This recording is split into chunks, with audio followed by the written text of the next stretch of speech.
لا تعلمون وقال تعالى إنما يخشى الله من عباده العلماء وقال النبي صلى الله عليه وسلم العلماء ورثة الأنبياء۔ قرآن مجید کی ایک آیت اور نبی صلی اللہ علیہ وسلم کی ایک حدیث پڑھی ہے۔ اللہ تعالیٰ سے دعا ہے اللہ تعالیٰ صحیح طرح سے بات کہنے کی، سننے کی، سمجھنے کی اور پھر عمل کی توفیق عطا فرمائے۔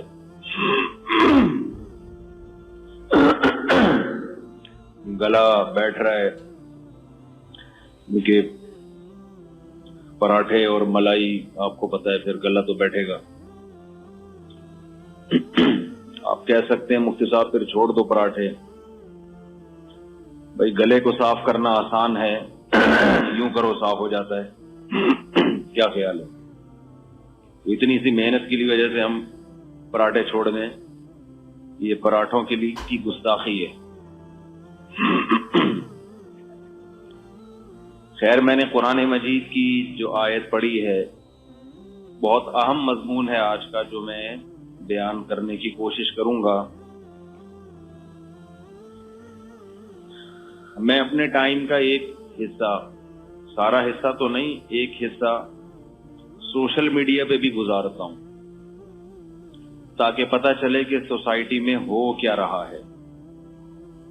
سارا ٹائم نہیں لگاتا اس پہ، کچھ ٹائم، تاکہ سوسائٹی میں ان رہوں۔ من لم یعرف اہل زمانہ فہو جاہل۔ امام محمد جو امام ابو حنیفہ رحمہ اللہ کے شاگرد تھے، ان کا قول ہے کہ جس عالم کو اپنے زمانے کا نہیں پتا کہ سوسائٹی میں ہو کیا رہا ہے، زمانہ کدھر کو جا رہا ہے، تو وہ عالم ہو کے بھی کیا ہے؟ گویا کہ جاہل۔ امام محمد باقاعدہ مارکیٹ میں، بازار میں جا کے بیٹھا کرتے تھے، تاجروں کو دیکھتے تھے کیسے بزنس ہو رہا ہے، بھائی اس کی آواز کو سیٹ کر لو یار۔ باقاعدہ بازار میں دیکھتے تھے تاکہ خرید و فروخت کے متعلق فتویٰ دیں، ایسا فتویٰ جو سوسائٹی میں چل بھی سکے۔ بعض دفعہ آپ بند کمرے میں بیٹھ کے ایک فتویٰ دیتے ہیں، آپ کو پتہ ہی نہیں ہوتا کہ یہ فتویٰ مارکیٹ میں چل ہی نہیں سکتا۔ دیکھو، شریعت میں کچھ مسائل ایسے ہوتے ہیں جو 2 اور 2 4 کی طرح شریعت نے واضح کر دیے ہیں، ان میں تو آپ مارکیٹ میں بیٹھیں یا نہیں بیٹھیں وہ کبھی بھی چینج نہیں ہوں گے۔ جیسے اسلام میں 5 نمازیں فرض ہیں، اب دنیا میں کوئی مفتی مارکیٹ میں بیٹھے یا نہیں بیٹھے، نمازیں کتنی رہیں گی؟ 5۔ اب یہ نہیں ہو سکتا کہ مفتی صاحب مارکیٹ میں بیٹھے، انہوں نے دیکھا کہ تاجروں کے لیے چونکہ 5 نمازیں پڑھنا بڑا مشکل ہے، تو تاجروں کی ضرورت کی وجہ سے ایک نماز مارکیٹ سے کیا کر دی؟ شارٹ کر دی۔ یہ پاسبل؟ بول لو بھائی کیا ہو رہا ہے، ہم بھی تو بول ہی رہے ہیں نا۔ یہ نہیں ہو سکتا، وہ 5 کی 5 ہی رہیں گی، چاہے مفتی صاحب مارکیٹ میں بیٹھیں یا نہیں بیٹھیں۔ آج مسئلہ یہ ہوا ہے کہ بعض مذہبی اسکالر جب مارکیٹ میں آئے ہیں نا، تو بجائے مارکیٹ پہ اپنا اثر ڈالتے، مارکیٹ سے متاثر ہو گئے ہیں۔ وہ کون سے مسائل ہیں جو مارکیٹ میں آنے سے چینج ہوتے ہیں، وہ میں بھی بات کروں گا اس پہ۔ پہلے تو میں ان مسائل پہ بات کر رہا ہوں کہ آپ کے مارکیٹ میں جانے یا نہ جانے سے وہ کبھی بھی چینج نہیں ہو سکتے، وہ طے شدہ اصول ہے شریعت کے۔ سمجھ رہے ہو کہ نہیں سمجھ رہے؟ زمانہ کتنا ہی چینج ہو جائے، نماز تبدیل نہیں ہو سکتی۔ زمانہ کتنا ہی چینج ہو جائے، روزہ تبدیل نہیں ہو سکتا۔ لیکن کچھ مذہبی اسکالرز جب مارکیٹ میں پھرے تو کچھ گناہوں کو انہوں نے بہت زیادہ دیکھا۔ جب بہت زیادہ دیکھا تو بجائے اس کے کہ وہ اپنا اثر سوسائٹی پہ ڈالتے، وہ سوسائٹی سے متاثر ہونا شروع ہو گئے اور انہوں نے مسئلہ ہی چینج کر لیا۔